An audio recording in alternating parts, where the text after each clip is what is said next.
Incoming transmission. And the Dark Order has almost taken over AEW. Hey, listen! Ladies and gentlemen, welcome to the Square Circle Podcast. I am your host, Marie Shadows, and this is a special edition of the Square Circle Podcast. What do I mean by that?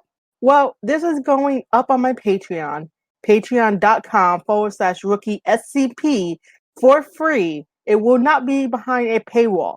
You would also hear it on anchor.fm/Square Circle Podcast and also on the YouTube channel, youtube.com/Square Circle Podcast once I reach the 100 subscribers. So make sure to go over to my YouTube channel and subscribe there as well.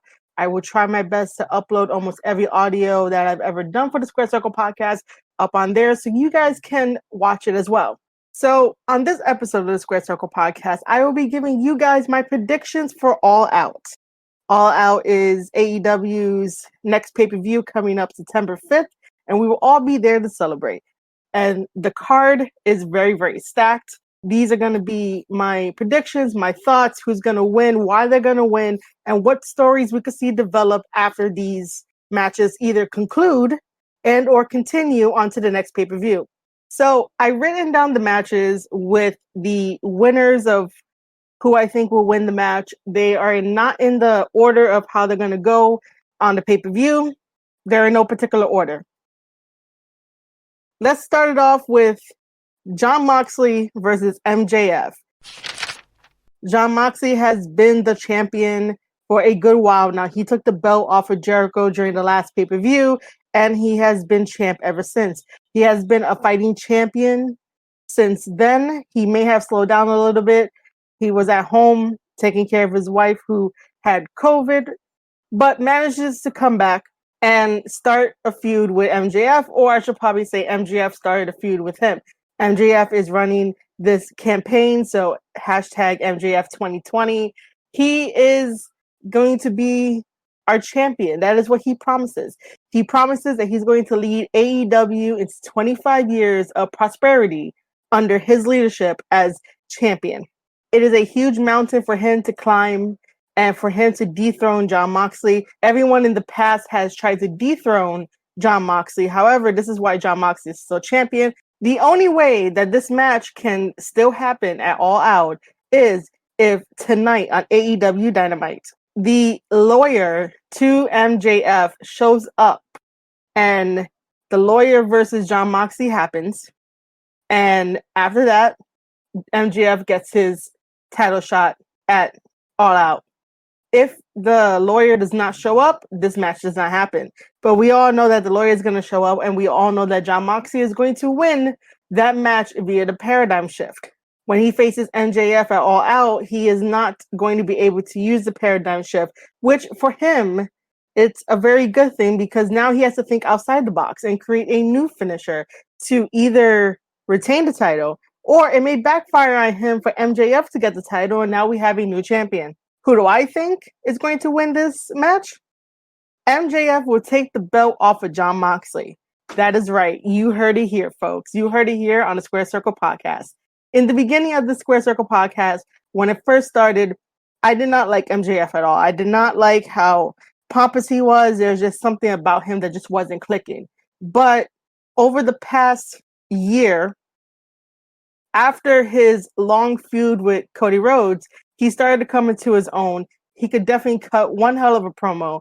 It may be a little bit long for my taste, depending on who he's doing the promo on and what he's saying and the antics that he's doing.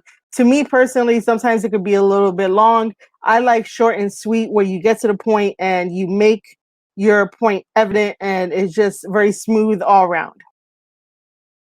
Regardless, MJF knows what he's doing at such a young age that he's going to be a damn star in this business.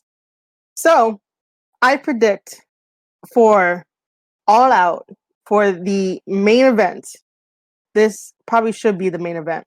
MJF will take the belt off of Jon Moxley. Jon Moxley will go home and have a little bit of downtime for the time being because you don't want to rush someone like Moxley into another story. So I rather MJF have the title for a little bit. Let's see how he will bring 25 more prosperous years to AEW, and let's see what Moxley can come up with after the fact. The next match I have written down is Matt Hardy versus Sammy Guevara. This feud is a little awkward, if I'm going to be honest, only because it had a lot of momentum in the beginning, and then we had the situation with Sammy, which wrestling Twitter likes to attack everything and anything that don't agree with their morals. And when Sammy came back, it just didn't felt right to have these two feud, and it's been sort of rushed. Sammy decided to throw the wrong chair into Matt Hardy's head, busting him open, and basically once again breaking the broken universe that Matt Hardy has built. And now the multiple personalities of Matt Hardy is everywhere, and I don't know if that could be fixed. Then Sammy and Matt Hardy have their tables match, and I reviewed that on AEW Dynamite on my last podcast episode, which you guys should check that out. That was quick. That was cut down a lot too in time. I wanted it to stretch out a little bit more, not just be super fast. That one has Sammy getting injured and getting his own scar. So right now, I think they're 1-1 apiece, and I think this match might be their rubber match. And the person that I pick is going to be Sammy Guevara. Not because I'm a fan of Sammy and all of his hard work and the vlogs and everything that he does. It's because either Matt Hardy is such a great wrestler and entertainer at this point, but he looks like he needs time off, and he looks like there's a bit of sadness to him now. It doesn't seem like the same Matt Hardy, and I totally understand that after getting hit with that kind of chair to split you wide open and then recovering from a huge migraine and a cranial swelling afterwards, it could take a toll on you. It could be like, damn, no one saw that coming, and I don't think that was meant to happen, but accidents happen in this business, and I'm all for Sammy winning to put this feud behind both of them, and Matt Hardy taking some time to adjust, because Matt Hardy is one of the greatest gifts to professional wrestling, and I would think that it'll be best for him to take all the time that he needs to get himself healthy, make sure that when he is wrestling, there's no after effects of maybe still getting dizzy, maybe vertigo happening, maybe something is still off. Like, you never know. If you keep on wrestling, even when your body tells you you're fine, you may also find another symptom that may occur after the fact that you don't really know, that doctors didn't catch. I'm all for Matt Hardy's well-being and safety over him getting the pin in the story and have this continue to go on and on and on. Now, what I would think would happen is that if Sammy gets the win, this is a win for Sammy. This is not a win for the Inner Circle. And I think that slowly Sammy Guevara should at least break away from the Inner Circle, just because the Inner Circle is starting to get stale. Jericho has done a great job with the Inner Circle. I just don't know where they're going to be leading everybody, so that way they could be the heel stable like they once was when they were introduced. Now the landscape of AEW has changed, and the Dark Order has almost taken over AEW. But back to Matt Hardy versus Sammy Guevara, my final decision in my prediction for All Out this Saturday will be Sammy Guevara picking up the victory over Matt Hardy. The next match is the tag team match for the AEW World Tag Team Championships, which is Hangman Adam Page and Kenny Omega will be putting on the line their tag team belts against FTR. This whole entire story needs a whole podcast in itself. I will give you guys the cliff notes.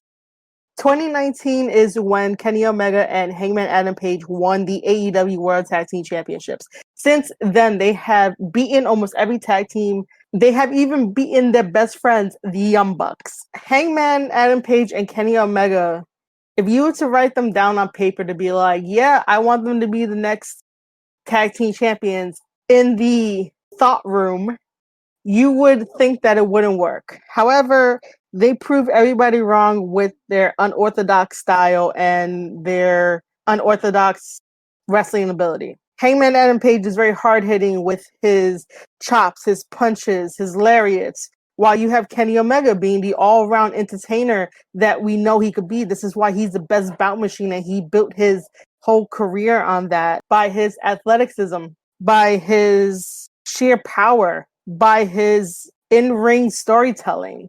Like, Kenny Omega has the full package. And, I might be biased for Kenny Omega because he's one of my favorite wrestlers aside from Ric Flair, but he has shown a tremendous amount of evolving with the times and knowing when to pull out certain moves, when to not pull out certain moves. So I think the dynamic between Kenny Omega and Hangman Adam Page works well in the ring.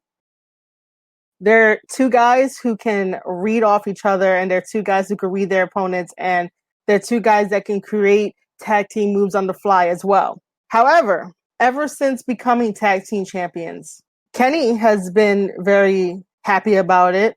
The Young Bucks are happy for Kenny, and the Young Bucks are happy for Hangman too, but Hangman didn't feel the same celebration that Kenny Omega got from the Young Bucks. And now Hangman has finally sat at the table with all of them, but he knows that he does not really belong. He wanted to be celebrated as equal as Kenny Omega. However, the difference is that Kenny and the Young Bucks are friends for so many years. They've wrestled nonstop in New Japan, and even when Hangman was starting to come along and wrestle with them in Ring of Honor and on the Indies and even in New Japan, they were there. It was courtesy. Bring him in, talk to him, be a friend. But then it just felt like now that he gained a championship that's not a singles championship, but a tag team championship, the Young Bucks are sort of jealous of the fact that happened. And Hangman doesn't really like the treatment that he gets. And this is why Hangman sort of resents every time the Young Bucks are either out by ringside or celebrating only with Kenny, and there's no celebration with him included. So that's why Hangman sometimes does what he does. And then Hangman turned to drinking, which I don't really agree with. And then Hangman turned to drinking because he just didn't want to talk about his problems with the Young Bucks until a couple episodes into being the Elite, where he basically told them that he doesn't like them and that they're not friends. So fast forward after all that, even Kenny Omega tries to glue everything together because he does not want any more drama within the group. It should just be that the Young Bucks are happy for Hangman and Kenny Omega and that they are the tag team champions and that everyone should be cool with each other. Kenny never wanted to pick sides at all, but it looks like he might end up picking sides. And it looks like we might have a new version of the Cleaner coming our way, hopefully on September 5th. So after all that, we finally get to the debut of FTR. And for years, the Young Bucks have been poking fun against FTR and creating the slogan of "Fuck the Revival." Now that FTR is in AEW, they decided to become friends with Hangman. Hangman was the only person to say, "Hey, how's it going? Welcome." If you offer anyone whiskey or beer, they become friends for life. That's just how sometimes it happens. And FTR has always been in the business for themselves, and it was evident across AEW Dynamite during the Tag Team Appreciation Night.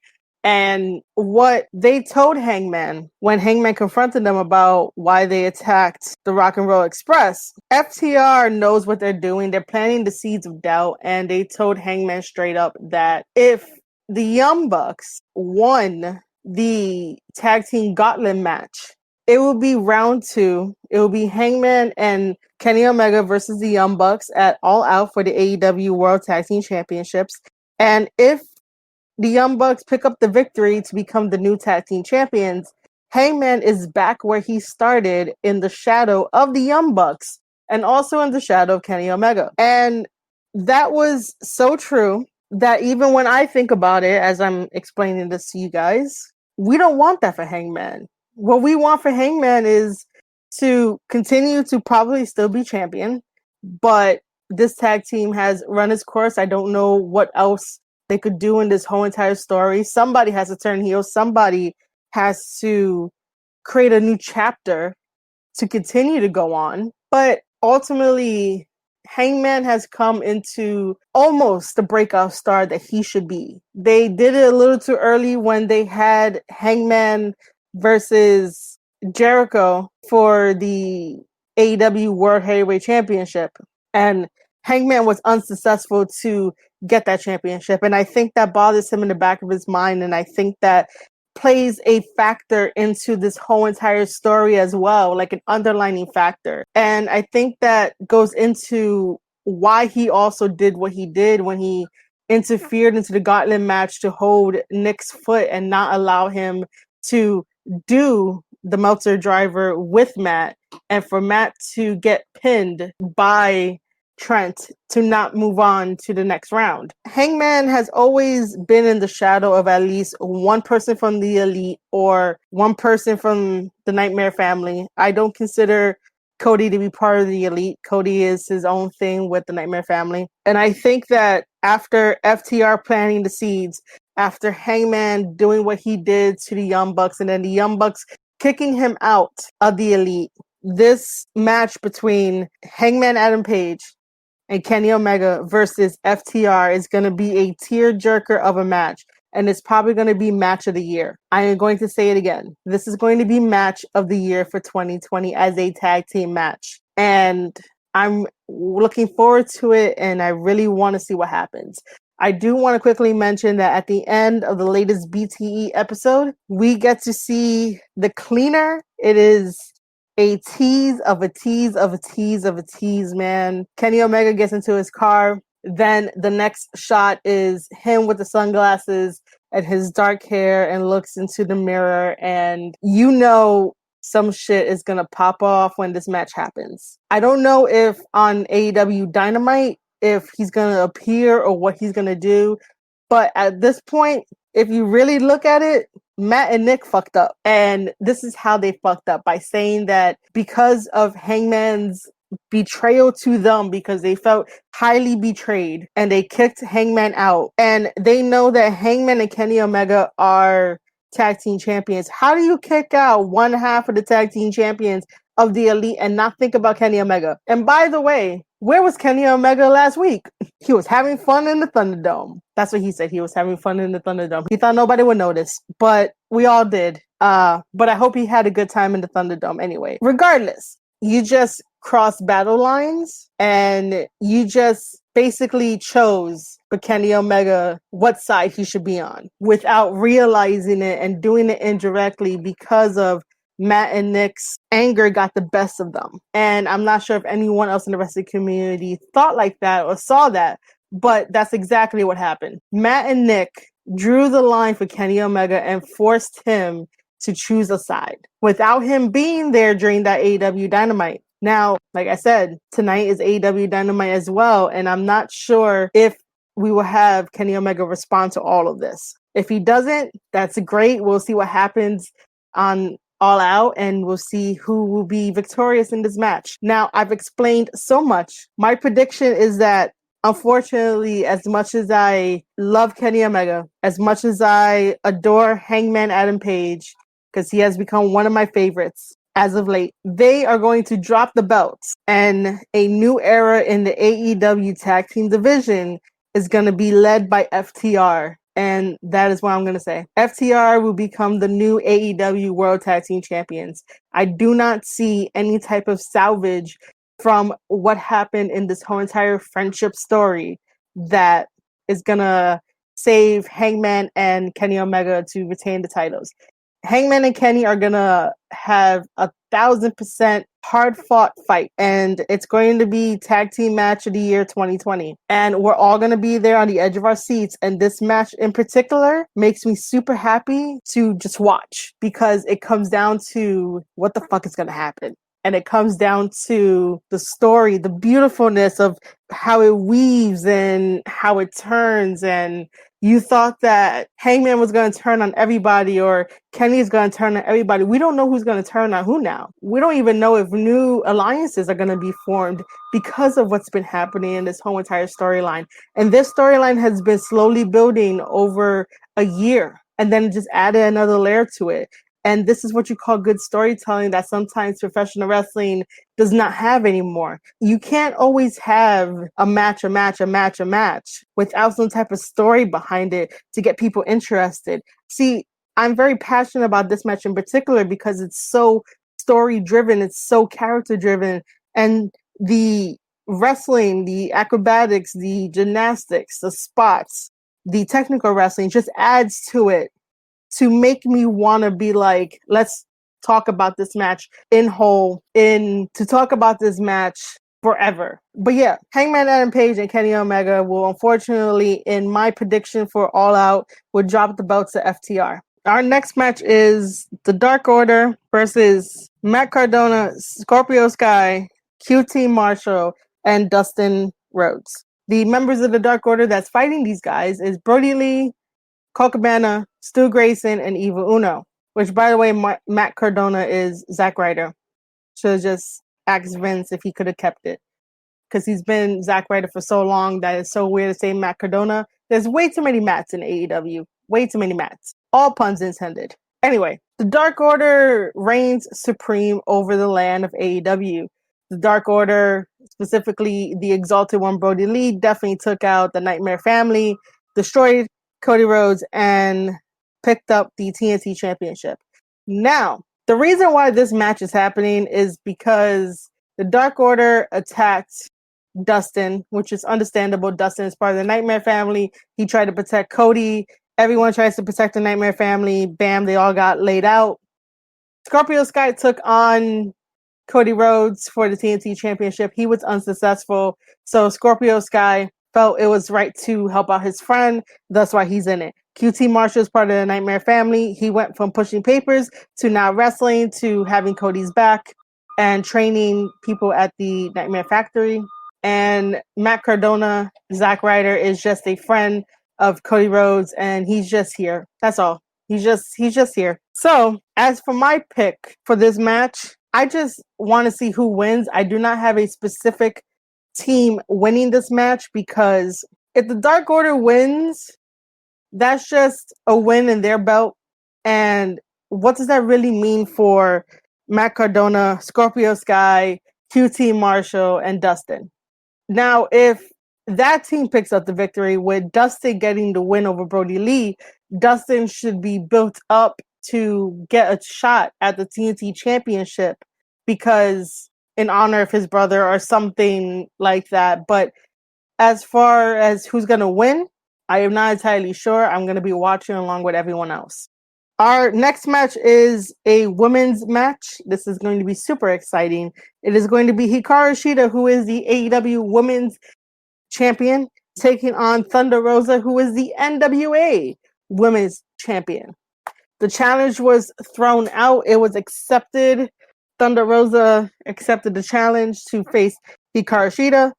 As far as we know, the AEW Women's Championship title is on the line. So if Thunder Rosa picks up the victory against Hikaru Shida, she also becomes the dual champion of AEW Women's Champion and also NWA Women's Champion. This will be a historical match, a very historical victory. As far as I have for my prediction, I have no one.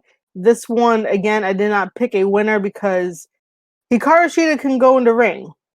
I just need her to change up her style of not doing kick after kick after kick after kick. I get it. She is a Joshi wrestler. She is a striker. Everyone in Japan does kicks. But when you're here in America, the more arsenal you have in your belt, the better you become. Because what happens if you do all these kicks, and I know Thunder Rosa is going to be studying her opponent, and if somehow in the match Hikaru Shida gets hurt really, really bad where she needs surgery on her knee and she needs her leg to kick, what happens if she gets hurt, have surgery, recover, come back, and if she continues to do kicking in her repertoire, everyone is going to be able to knock her off her throne and knock her off her pedestal. Hikaru Shida will not evolve if that ever happened to her. If she kept using kick after kick after kick after recovering from a knee injury and then come back and do the same thing. As a professional wrestler, regardless if you have a character or not, the moves that you do should eventually evolve with you, evolve with the times, and always keep your opponent guessing. If you do one thing as a constant motion, like kick after kick after kick after kick, someone is going to be smart, take out your leg, possibly injure you. And then when you get injured, you might need to get surgery. And if you get surgery, you might have to recover. And when you recover and go to physical therapy and you're ready to be back in the ring, if you don't change up your style during that time of physical therapy to think about it, then you as a wrestler have not grown, and you shouldn't rely on the same tactics to try to get you over. Professional wrestling is constantly changing. You as a wrestler should also change as well. You'd never want your opponent to always get one step ahead of you when you're supposed to be better than them. And an added bonus is if you're supposed to be the number one person carrying the company. No one else should try to get ahead of you. Like, that's the mindset that you should have. And I know that it might be unrealistic. However, that's the mindset of a champion. When you're a champion, you are representing the business, you are representing the company. Therefore, the company believes in you to push the company forward. That's why you're the champion. And if someone gets the better of you, then it's time for you to change up your arsenal to make sure that you can once again be the top person in that position. Because I know that when you get there and the feeling that you feel, it's probably the best feeling you ever felt, and you don't want to let that go again. So this is why this match is a little bit tough, and I want to see the best out of these both ladies, because these ladies know how to work. And I really want to be there for the story. I will say this, though, in regards to AEW handling their women's division, I am all for being hired to help them out with their women's division. I do not know if there's any truth to the one time Cody Rhodes explaining that there is a collaborative team for the women's division. I don't know how true that is. And if it is a collaborative team, that's doing a disservice to your women who work hard, who want to be on the same show, who want to show everyone in the world what stories they can tell, rather than just having match after match after match after match. Regardless of that, I'm here. I'm Marie Shadows. You're listening to the Square Circle podcast. It is super easy to get in contact with me, All Elite Wrestling, and Tony Khan, if you want to listen to my idea of how to improve the women's division. There's a lot of fans on Twitter that will be angry for no reason, will have no solution or not even a start to a solution, and would want the wrong things for the women's division. And when I say wrong things, I mean like hiring more women wrestlers that will push back the ones that they already have. Cut 8-man tags because 8-man tags are not necessary. The reason why 8-man tags happen is not because of a story. It's because they didn't plan the card right to make sure that these teams can battle one-on-one with each other to lead up to All Out. This is why AEW had a struggle, and AEW had to think fast on their feet and have these 8-man tag matches to progress story quicker. Now, I understand that there's not enough women wrestling on the card. However, wrestling does not get you over if you don't know how to tell a story in the ring. Every single woman that AEW has is green. We all know this. There are ways for you to improve as a professional wrestler. You can watch matches. You can study matches. You could get a study group going so that way the women can dissect what's happening in the match and see what facial features are happening and why it's so important to tell a story in the match. Why, when you do a move, what does it really mean? Like, you have to get down to the fundamentals. Sure, you could wrestle, you could put on a match or everything, but what am I really going to remember it from? For example, this is why I always praise the Elite and Hangman Adam Page, is because of the story that they tell gets me interested. It gets me motivated to want to know the next step, to want to see the next BTE episode. These women don't put in the time and effort to show me a personality. The only people on the AEW roster for the women that have a personality is Britt Baker, Big Swole, and Reba.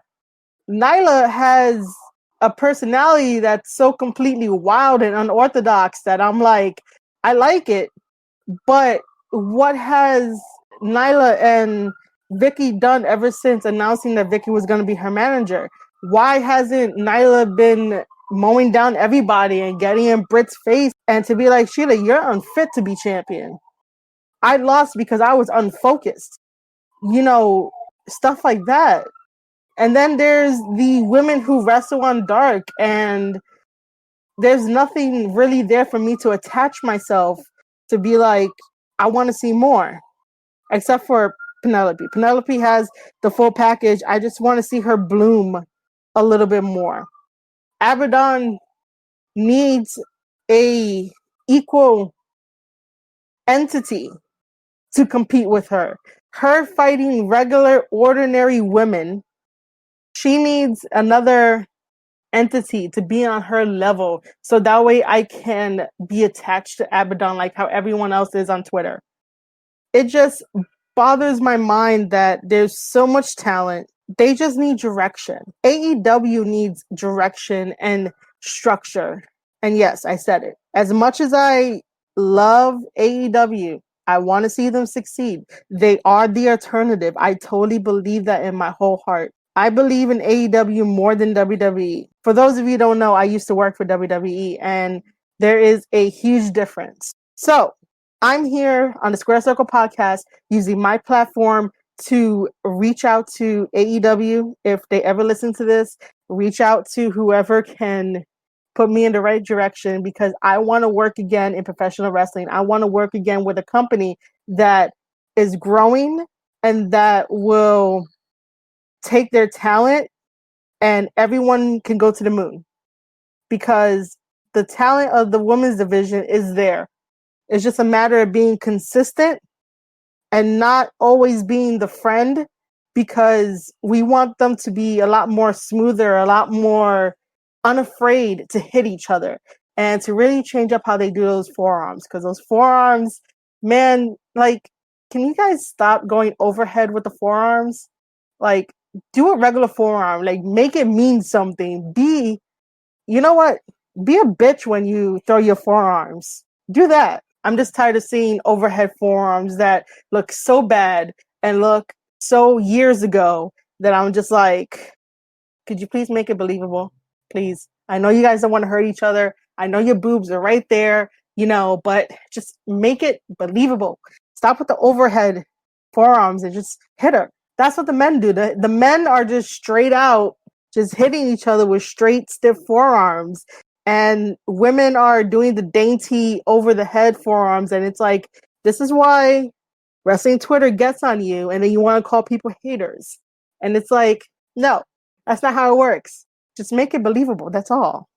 And I don't know if I buried and praised this whole division while I'm ranting. This is me just being real. This is me letting my passions shine through because I really do want to help. I miss working in a wrestling company, and after getting my foot into the door with WWE, even if it wasn't what I wanted, I just knew that the culture and the atmosphere at WWE was not for me. The culture and the atmosphere for AEW is for me. I may be a little bit on the tougher side. It's only because I want to see everyone succeed. And that's why I live to do this. This is why I love to do this, because I get to talk nonstop about my passion, which is professional wrestling, and to help motivate other people to start their own stuff and help motivate people to get out there and do what they want to do and follow their dream. I've been following my dream ever since WWE let me go. And I've been told by friends that they're jealous of me because of it, because I'm still able to be in this industry that I love, even if I'm not 100% recognized by everybody. But I am here and you're listening to me and you're learning from me, because that's what I like to do. I like to teach people about professional wrestling and why it still matters and why it's not shit and why certain stories happen the way that they do and what could we gain from it.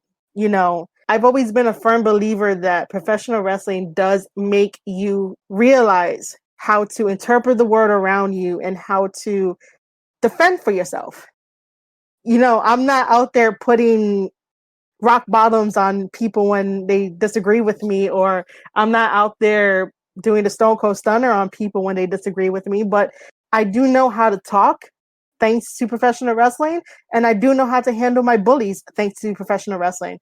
I'm not going to randomly go up to somebody and punch them in the face, but it's the idea behind these wrestlers take real life experiences, turn them into stories, and we're all there sitting at the edge of our seat because we identify with these stories one way or another. There's many people out there who's been bullied. I've been bullied before, and in turn in professional wrestling, they always have a bully-like storyline. So you identify with that, and they teach you how to overcome your bullies. This is why professional wrestling is so important in everyday life. While some people are like, oh, well, wrestling is not real, wrestling is fake. Dear person, we know that professional wrestling is not real. We know that professional wrestling is fake. Let me correct you. Professional wrestling is an art form. Professional wrestling is everything, and professional wrestling is stage. For everyone that says professional wrestling is fake, you could always step into a ring and try it out. I've already done that. This is why I'm not a wrestler, but I still like talking about the product. And also, we don't go to your house or go into a movie theater and yell out, hey, you know this movie is fake, right? So as much as we try to respect your fandom, respect our fandom as well. That's all I'm saying. Just respect each other's fandom. And that's everything I have to say about the women's division. Our next match is Chris Jericho versus Orange Cassidy in a Mimosa Mayhem match. Why is this a thing? Jericho versus Orange Cassidy is so dragging. I understand what Jericho is doing. I understand what Orange Cassidy is doing. However, I'm tired of having these two go back and forth in a feud. This is where I would ask the question, do we really need this? After this match, I really hope that they focus on the women, to have more women's matches, and to have more story incorporated with the women. However, I do have to talk about this match. As for my prediction, I need Orange Cassidy to go over in this match against Chris Jericho. And we all know that Chris Jericho is going to get thrown into the huge mixture of mimosa. We all know Chris Jericho is going to be thrown into this mimosa mixture because Chris Jericho likes to put over the young guys, and he sees a lot of potential in Orange Cassidy, and he's a huge entertainer. So he's going to be thrown in the mimosa mixture. Orange Cassidy is going to get the win. Hopefully we move on from this so that way we can focus on other priorities, because I totally feel that Chris Jericho and the Inner Circle are losing momentum. And because they're losing momentum, they're becoming stale and they're not the biggest threat on AEW anymore. So hopefully after All Out, something new can happen with Inner Circle. The last thing I want to talk about is the Casino Battle Royale match. This match is definitely going to be the opener on the card. This is going to have 21 AEW wrestlers, and they're all fighting for a chance for a future AEW World Heavyweight Championship match. They have not named all the competitors yet, so I do not have a prediction on who will win this. I don't know who needs to win the Casino Battle Royale, but I will tell you that it will be a really great opener, really fast paced. It's going to be a lot of chaotic actions and all of that. Hey, listen! Ladies and gentlemen, thank you for listening to this special edition podcast episode of the Square Circle Podcast. Remember that this is completely free via Patreon. It will be uploaded to anchor.fm/Square Circle Podcast and YouTube. All links will be provided in the appropriate platform. And if you highly enjoy this freebie, remember that this is September. September is that time of year where you sub to your favorite content creator. Support me via Patreon, where you'll get my wrestling knowledge and AEW reviews weekly, and my murder mystery wrestling novel called Rookie every month for a low price of $5 monthly. For a longer explanation, stay tuned for a full video explaining Patreon, my podcast, my novel, and cooking. For now, leave me a message via Twitter @Marie_Shadows to talk about this episode. And podcasters, I haven't forgot about you guys. I'm available for guest appearances. Slide into my DM so we could talk more. Lovely talking AEW All Out with everyone. I'll see you in the next episode.